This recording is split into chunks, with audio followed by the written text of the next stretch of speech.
सारे constituent largely बढ़िया कामकाज कर रहे थे, पर तब और अब के बीच में कुछ समीकरण बदल गए। इंडसइंड बैंक, फेडरल बैंक, इन सब के क्वार्टरली अपडेट्स आने शुरू हुए हैं। बीरू बढ़िया अपडेट्स हैं, पर वो अपडेट्स अपनी जगह, इस बीच ग्लोबल समीकरण बिगड़ गए। तो किसी एचडीएफसी बैंक, एक्सिस बैंक के एडीआज वगैरह देखूं तो दिख रहा है कि बैंक पेन में जा सकते हैं आज की ट्रेडिंग सेशन में। ऐसे में स्ट्रैटेजी बनाए क्या जाए, रणनीति है क्या, डेटा पॉइंट्स का सजेस्ट कर रहे हैं? देखिए आशीष, निफ्टी बैंक की रणनीति में सबसे बड़ा एक भाग रहेगा इंडसइंड बैंक। अगर आप इसके चार्ट्स को देखें, देखिए जब ये अक्टूबर में आ रहा था ना आशीष, तो यहाँ पे आप यकीन मानिए 1540 से लेकर 1600 की स्ट्राइक्स में इतनी कॉल राइटिंग थी कि पूछो मत। एचडीएफसी बैंक, माफ कीजिए डायरेक्टर साहब, जुबान फिसल गई यहाँ पे, मेरे ख्याल से मैं इंडसइंड बैंक बोल के आया। एचडीएफसी बैंक 1540 से लेकर 1600 के बीच में आशीष बहुत कॉल राइटिंग थे, बहुत ज्यादा कॉल राइटिंग।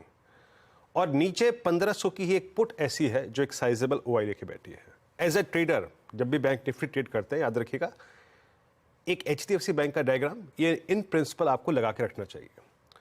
आशीष, अगर 1540 के ऊपर एचडीएफसी बैंक ट्रेड करना शुरू कर दे तो निफ्टी बैंक पे शॉर्ट के बारे में मत सोचिएगा। लेकिन अगर 1520 या फिर 1500 की जोन निफ्टी, ये एचडीएफसी बैंक इस मंथ में अगर वॉलेट कर रहा है, तो याद रखिएगा इसका मतलब सेटअप बहुत खराब हो गया है।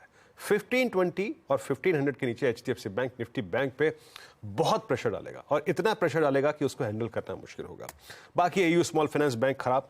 अगर लॉन्ग चॉइस रखनी है तो इट्स ओनली एक्सिस बैंक आशीष, उसके सिवा कुछ नहीं। बाकी रेस्ट ऑफ पीएसयू बैंक्स में बैंक ऑफ बड़ौदा और कैनरा बैंक का। तो एचडीएफसी बैंक एक इंपॉर्टेंट और क्रिटिकल यादस्टिक रहेगा निफ्टी बैंक पे शॉर्ट ओपन करने के लिए या फिर ना लेने के लिए। 1520 नीचे और ऊपर की तरफ 1540। अब आते हैं निफ्टी बैंक के स्ट्रक्चर पर। देखिए शुक्रवार को यहां ट्रेड नहीं मिला। मैंने ये कहा था कि 44,700 एक कॉलाइटर्स का जोन है, 44,500 कॉलाइटर्स का जोन है। जब तक ना टिके 740 के ऊपर, 710 के ऊपर लॉन्ग मत लीजिएगा। नहीं टिक पाया तो फ्रैंकली स्पीकिंग ट्रेड नहीं मिला। बट अगर आप आज के डेटा को देखें आशीष, 44,500 पे थोड़ी पुट राइटिंग खड़ी हुई है, उसके बाद 44,000 पे, और मेगा कॉल राइटर्स बैठे हुए हैं 44,500 से लेके 700 पे, और उसके बाद 45,000 की स्ट्राइक पे।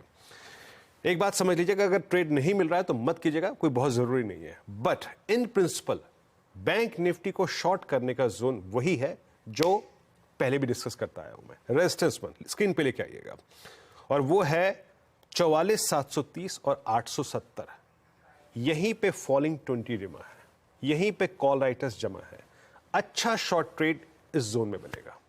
और एक और चीज याद रखिएगा, that 100 day exponential moving average, 100 day, और ये जो 44,870 अगर कट जाए तो शॉर्ट पर अटेम्प्ट कीजिएगा। उस कंडीशन में शॉर्ट कवरिंग एक्सपेक्टेड है, बट शॉर्टिंग के लिए पहला रेजिस्टेंस काफी स्ट्रांग है।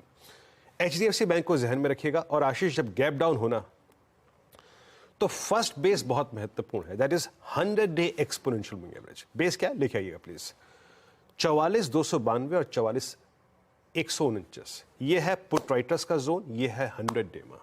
लेकिन चाहे वो आज हो, चाहे वो मिड सेशन हो, चाहे वो क्लोजिंग सेशन हो, या फिर कल हो, परसों हो, या फिर रेस्ट ऑफ द अक्टूबर का कोई भी डे हो, अगर हम 44,149 और 44,000 के नीचे सेटल हो रहे हैं, तब इसका मतलब यह है कि बैंक निफ्टी ने मैसेज दे दिया है कि मैं अब 100 डिमा के नीचे कोलैप्स होने को तैयार हूं।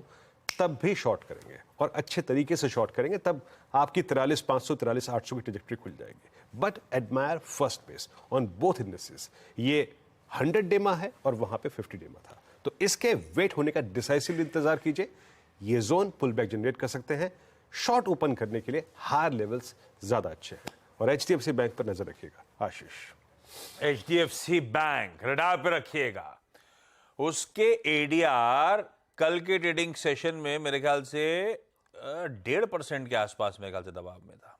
हाँ, 1.25, 1.85%। खैर, इसमें फ्राइडे का मूव डाइजेस्टेड नहीं है, लेकिन कल और आज के बीच में एडीआर जो है वो पेन में तो आ गए एचडीएफसी के। खैर, ये एचडीएफसी बैंक को रडार पे रखिएगा।